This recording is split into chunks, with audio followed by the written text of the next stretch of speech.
এবার স্টেজে বেসুরো গান গেয়ে ট্রোলের শিকার হলেন তাসনিয়া ফারিন। যে গান গেয়ে তিনি সবার আলোচনায় চলে এসেছিলেন, এবার সেই গানে স্টেজে গিয়ে তুমুল আলোচনার শিকার হয়েছেন এই অভিনেত্রী। বিস্তারিত থাকছে ভিডিওতে। ছোট পর্দার জনপ্রিয় অভিনেত্রী তাসনিয়া ফারিন নিজের অভিনয় দক্ষতা দিয়ে খুব অল্প সময়ে নজর কেড়েছেন নেটিজেনদের। নিয়মিত নাটকে কাজ করতে দেখা যায় তাকে। 15 লাখ টাকা হইল কবে থেকে? 10 লাখ টাকা না কইতেছিলি? দেখা গিয়েছে কলকাতা সিনেমা করতেও। অভিনয়ের পাশাপাশি গেল ঈদে সঙ্গীত জগতে অভিষেক হয় তার।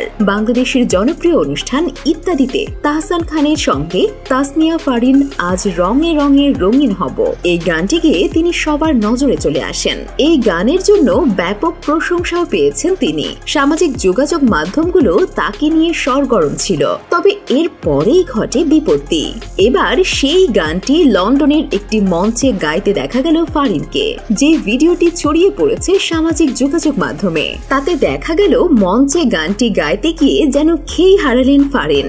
যেই গান প্রচারের পর প্রশংসায় ভাসছেন, মঞ্চে সেই গানে বেসুরো গাওয়ার কারণে সমালোচনার মুখে পড়লেন তিনি। হচ্ছেন ট্রোলের শিকার। লন্ডনের মাইল অ্যান্ড স্টেডিয়ামের মঞ্চে গানটি গেয়েছেন তিনি। ইত্যাদিতে প্রচারিত গানের সঙ্গে লন্ডনে গাওয়া গানের কেন এত সুরের ফারাক, সেই বিষয়ে এখনো পর্যন্ত কোনো ধরনের মন্তব্য করেননি ফারিন। তিনি তার মতো করে ঘুরে বেড়াচ্ছেন। এরই মধ্যে লন্ডনে অনুষ্ঠিত রেইনবো আন্তর্জাতিক চলচ্চিত্র উৎসব শেষে জানা গেল তার অভিনীত ফাতেমা ছবিটি উৎসবের সেরা চলচ্চিত্র নির্বাচিত হয়েছে।